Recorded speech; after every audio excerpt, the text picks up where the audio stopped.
Friends, welcome back to our channel RG reaction.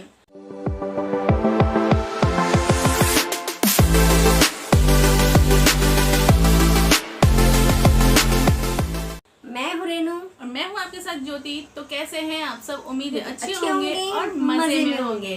तो आज जो हम वीडियो लेकर आए हैं वो है खेसारी लाल यादव की बायोग्राफी। तो Renu I think without time waste किए पहले वीडियो देखते हैं और बाकी की बातें बाद में करते हैं।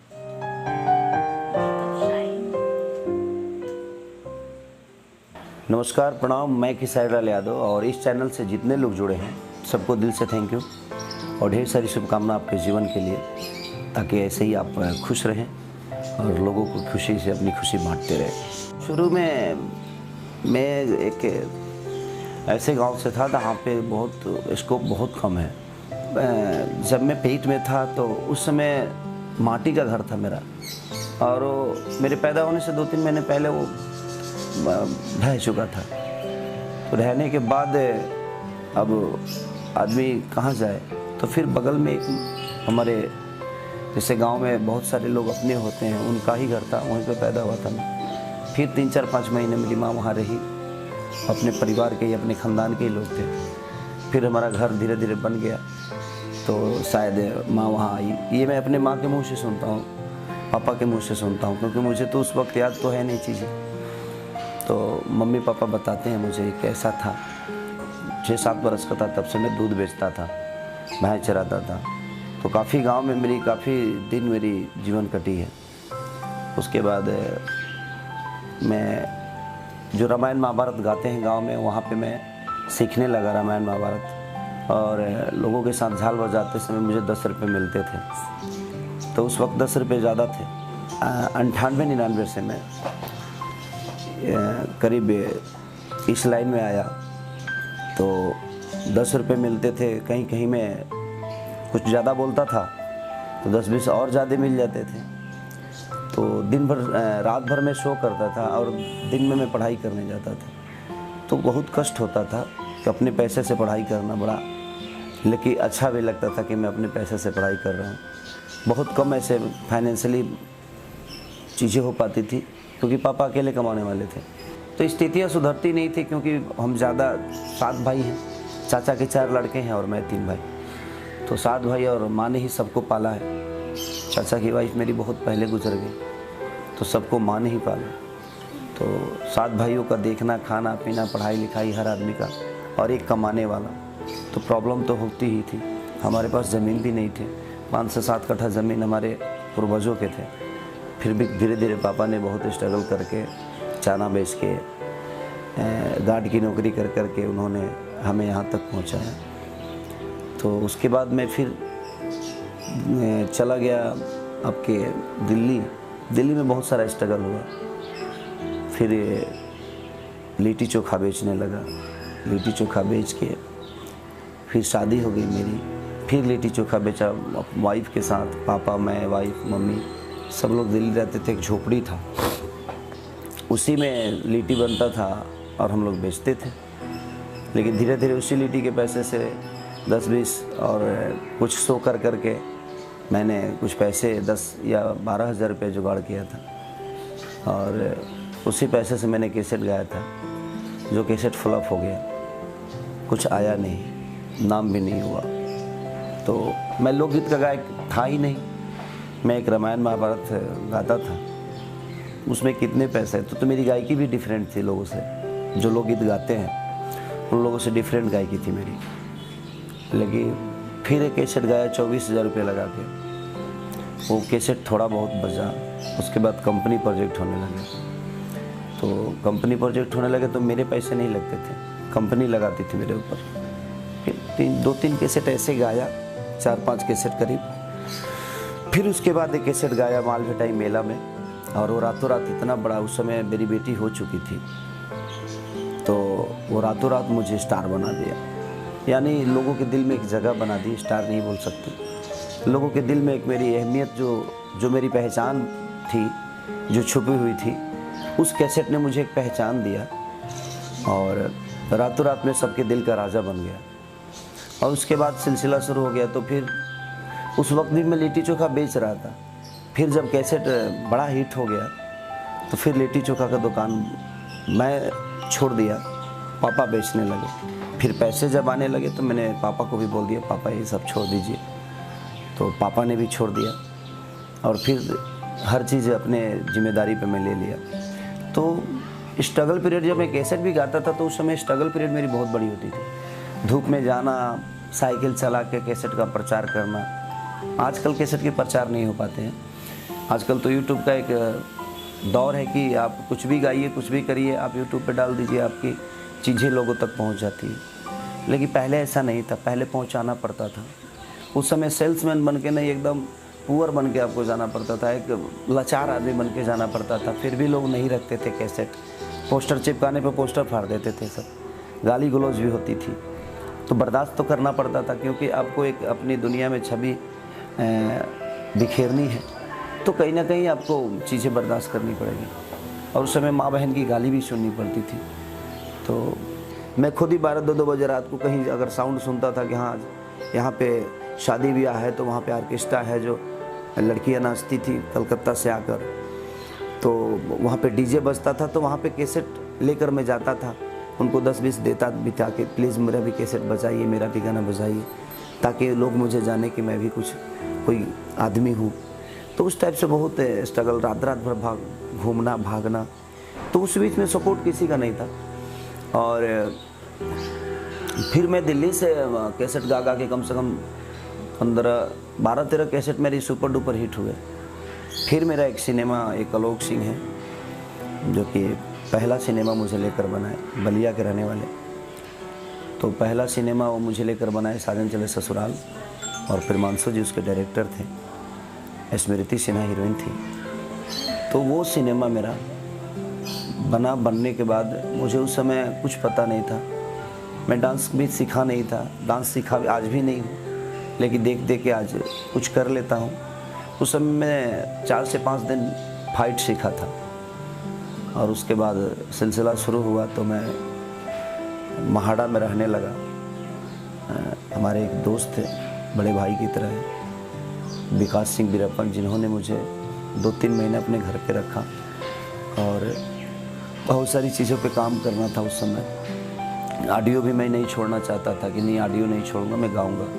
तो आज तक मैं ऑडियो गाता हूँ, हर सीज़न में 25, 30, 40 गाने गाता हूँ मैं, और लोकगीत गाते रहता हूँ। तो उस वक्त अकेले रहता था, खाना बनाना, कभी कभी खाना बना भी नहीं पाता था, तो मैं मार्केट से खाना खरीद लेता था। तो उस वक्त पैसे आ गए थे मेरे पास, ताकि मैं कुछ खरीद सकूं। तो धीरे धीरे वही चीज़ें, उसके बाद सिलसिला शुरू हुआ। तो लगातार मेरी 3 सिनेमा सिल्वर जुबली हुई, लगातार 50 डे, कहीं कितना सप्ताह चल रहा है, तो हर जगह 50 डे होता था। कभी किसी 30 हॉल में, तो कभी 40 हॉल में, इस टाइप से सिनेमा मेरे चलने लगे। और लगातार 3 सिनेमा मेरा 50 डे हुआ। और उसके बाद जो भी किया सब अच्छे लेवल का सिनेमा किया मैंने, और आज यहाँ तक पहुँचा, आप सबके दिल में एक जगह बनाई। सारी स्ट्रगल को मन में रखते हुए, दिल में रखते हुए, और अपनी गरीबी को भी दिल में रखते हुए, अपने ध्यान में रखते हुए, मैं उस गरीबी को देखकर मैंने मेहनत की, मैं अपने उस लाचारी को देखकर मेहनत की कि मुझे और मेहनत करना है, और कोशिश किया तो आज यहाँ तक हूँ, लोगों के दिल में हूँ। और कोशिश हर दिन करता हूँ मैं, जे आज 10 जानते हैं तो कल मुझे 15 जाने, ताकि मेरा मेहनत हमेशा ऐसे ही बरकरार रहे। और कोशिश रहे कि आज मुझे 30 करोड़ जनता मोहब्बत करती है, 40 करोड़ करती है, कल मुझे 125 करोड़ जनता में प्यार और आशीर्वाद दे। तो कोशिश यही रहती है। तो देखिए, जीवन जब तक स्ट्रगल करके यहाँ तक नहीं पहुँचे तो फिर उस जीवन का कोई मतलब नहीं। हम दौड़ के कुछ हासिल करते हैं तो हमें लगता है कि मैं दौड़ा हूँ, खुद को गिल्टी कभी फील नहीं होती। तो कोई ज़रूरी नहीं है कि हर आदमी स्टार बने, हर आदमी लोगों के दिल में अपनी अहमियत जगाए और लोगों के दिल में अपनी अहमियत बना ले। आप जहाँ भी रहें, जिस क्षेत्र में रहें, उस क्षेत्र में आपको बहुत बड़ा स्कोप है। इसीलिए मेहनत से कुछ भी हासिल हो सकता है, बशर्ते आप मेहनत कहाँ कर रहे हो, ये बहुत ज़रूरी होती है। कहीं ना कहीं आप जहाँ भी मेहनत करिए, ईमानदारी से करिए, आपको वो चीज़ें मिलेगी। और मैं उसका एक मिसाल हूँ, क्योंकि मेरे पास ना गायकी थी और ना ही कोई चेहरा था और ना ही कोई पहचान थी, लेकिन उसके बावजूद भी मेहनत किए हम, अपने औकात से ज़्यादा मेहनत किया मैंने। तो मेरी वो लेवल नहीं थी, उसके बावजूद भी पैदल घूम घूम के, ट्रेन पे बैठ के, बस के ऊपर बैठ के बहुत सारी चीज़ें की, तो चीज़ें तो आ गई ना अपने पास। आज लोगों के दिल में एक जगह तो है ना। तो बस कोशिश करिए, मुश्किल नहीं है कुछ भी, अगर ठान लीजिए आपके अंदर वो अगर शक्ति है, आपका मंजिल तय है, तो आपको कोई रोक नहीं सकता। आप दुनिया के दिल में अपनी एक जगह बना सकते हैं। चलिए प्रणाम। इस चैनल पे जो स्टोरी मैंने आपको बताई अपने जीवन की, अगर आप 10 भी इसको फॉलो करें तो शायद आप 10 की जीवन बदल जाएगी। और इस चैनल पे बहुत सारे ऐसे लोगों से जीवन से जुड़ी हुई चीज़ें हैं जो आप सुने, ताकि हो सकता है जब आप फ्रस्ट्रेट हैं तो उस चीज़ों को कभी फ्रस्ट्रेट होकर कुछ गलत काम ना करें, ताकि आपके माँ बाप आपके पीछे हैं, आपकी परिवार है, पूरी फैमिली है। तो मेरे कहने का मतलब कि जीवन में बहुत कुछ स्ट्रगल होता है। स्ट्रगल से कभी भागिए मत, स्ट्रगल से घबराइए मत, क्योंकि स्ट्रगल आपके जीवन का वो हिस्सा है जो आप जिस दिन आपको कामयाबी मिलेगी तो आप दुनिया का एक एक्सप्रेशन बन सकते हैं। आप अगर आप स्ट्रगल करके नहीं आएंगे तो आपके जीवन में कुछ बताने के लिए नहीं रह जाता है। तो स्ट्रगल को हमेशा अपना ताकत बनाइए, ताकि आपके जीवन में आपके अपने बच्चों को भी बताने के लिए कुछ तो चीज़ें हो जो आप अपने बच्चों को बोल सके कि मेरे पास ये था बेटा, मैं कुछ नहीं था। तो जब स्ट्रगल करके आएंगे तो आपकी अपनी कहानी होगी, आपके अपने इतिहास होंगे। और इस कहानी को ज़रूर पढ़िए कि एक लिट्टी बेचने वाला, एक भैंस चराने वाला, एक दूध बेचने वाला आदमी यहाँ तक पहुँच सकता है। तो आपके पास तो आप कैपेबल हैं, आपके पास तो बहुत सारी आज सुविधाएं हैं। हम विदाउट सुविधाएं यहाँ तक पहुँचे थे, लेकिन आज तो बहुत सारा स्कोप है, बशर्ते हमें लगन से चीज़ें करनी है। तो आप लगन से चीज़ों को करिए।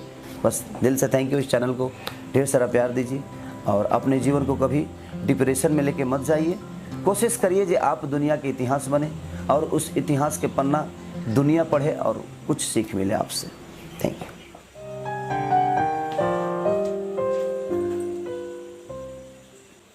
सही बात है, मतलब बहुत ज़्यादा स्ट्रगल से इतना आगे बढ़े हैं वो। उनकी स्टोरी सुन के तो दिल भर गया। मतलब क्या कुछ नहीं किया, क्या कुछ नहीं किया ना स्ट्रगल, मतलब बाप रे। कैसेट का प्रचार करने का ये मतलब अगर कोई पोस्टर आपका फाड़ दे रहा है, गाली दे रहा है, कैसेट नहीं ले रहा है, तो सोचो मुंह पे कितना इंसल्ट, मतलब सामने से इंसल्ट, ऊपर से बुरा लगता है, भला बुरा बोलता है, गाली गलौज करते हैं वो लोग, वो अलग है। वो सबका सामना करना, इतना कुछ सामना करके सह के लिए तो आज जाके हमारे खेसारी लाल यादव जी इतने बड़े स्टार बने हैं। उनके लिए रिस्पेक्ट तो ऐसी है हमारे दिल में। हाँ। और भी रिस्पेक्ट बढ़ गई है कि इतनी स्ट्रगल के बाद वो यहाँ तक पहुँचे हैं। उनकी फैमिली उनके साथ थी उस समय, इतने मुश्किल समय में उनकी फैमिली उनके साथ थी, उनकी बीवी, उनकी मम्मी पापा सब लोग। हाँ, ऐसे देखा जाए तो स्ट्रगल सबने मिलके किया है, पूरी फैमिली ने किया है स्ट्रगल।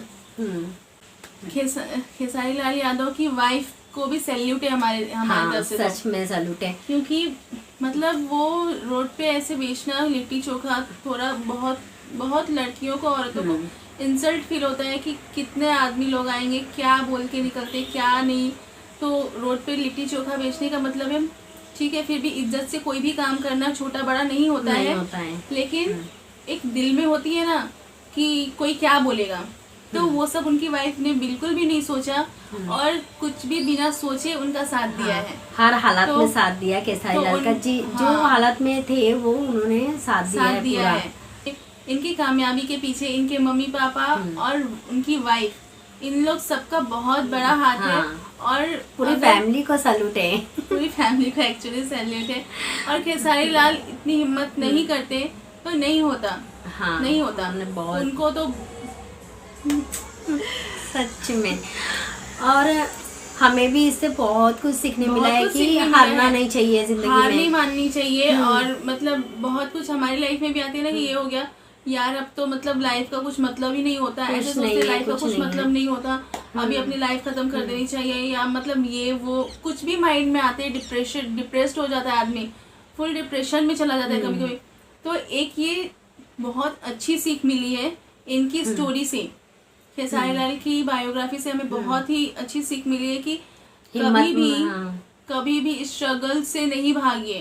वो आपके जीवन का एक हिस्सा है जो कि आगे चल के कुछ नया रंग लाएगा। हाँ, कुछ इतिहास लिखेगा। वो आपका स्ट्रगल आपका इतिहास लिखेगा। हाँ। तो हमें बहुत ही अच्छी लगी। आई होप सो हमारी ये वीडियो खेसारी लाल की बायोग्राफी देख के बहुत ऐसे लोग जो काफ़ी डिप्रेस्ड हो, डिप्रेशन में जी रहे हो, कुछ भी माइंड में लाते हो, तो उनको ये वीडियो से बहुत सारी हिम्मत मिले, बहुत सारी हिम्मत मिले। हाँ, उनको बहुत कुछ सीखने मिलेगा। हाँ, पहले दूध बेचते हैं, उनके पापा गार्ड की नौकरी करते हैं, चना बेचते हैं, क्या क्या करके, मतलब हर कोई एक स्ट्रगल से तो गुजरता ही है। लेकिन कई ऐसे भी लोग होते हैं कि स्ट्रगल करके मुकाम तो हासिल कर लिया, लेकिन जब उन्हें ऊंचा मुकाम हासिल हो जाती है तो वो अपनी पिछली जिंदगी भूल जाते हैं कि हम किस तरह से स्ट्रगल करके यहाँ तक पहुँचे हैं। मतलब अब पैसा आने लगा तो बस सब मेरे हाथ में है। हाँ, एक्चुअली ऐसा होता है। मतलब अपने से सबको नीचा देखते हैं। बहुत लोग ऐसे होते हैं कि अगर हम ऊपर हो गए तो हमसे सब नीचे ही है। लेकिन हाँ, अगर हम ऊंचा उठ गए तो हमारी पहले वाली जिंदगी जिसमें हम नीचे थे, कैसे वो जिंदगी कभी नहीं भूलनी चाहिए। हाँ, कभी भी नहीं भूलनी चाहिए। हाँ, वो हमेशा याद रखनी चाहिए। और ये तो एक मतलब सच में इतिहास बन के रह जाता है हमारे लाइफ के लिए। कई बार वो टूटे लेकिन वो उठ के खड़े हुए, तो ये चीजें हमारे अंदर भी हैं। इनकी बायोग्राफी से हमें खेसारी लाल की जीवनी से ये सीखने को मिली है कि अगर आप टूटो तो उठने की हिम्मत रखो। टूटते तो हर लोग हैं, तो ऑफ कोर्स अपनी लाइफ में अगर कुछ नहीं पूरी होती है, स्ट्रगल हर एक के लाइफ में होती है, तो टूटते हर कोई है, लेकिन वहां से उठने की हिम्मत रखो। जैसे कि बिखरने का मत सोचो, जैसे कि टूट के उठने की हिम्मत रखो। तो आपको ये वीडियो कैसी लगी, खेसारी लाल यादव की जीवनी, उनकी बायोग्राफी? हम तो बहुत ज्यादा इमोशनल हो गए स्टोरी सुन के। बहुत ज्यादा इमोशनल हो गए।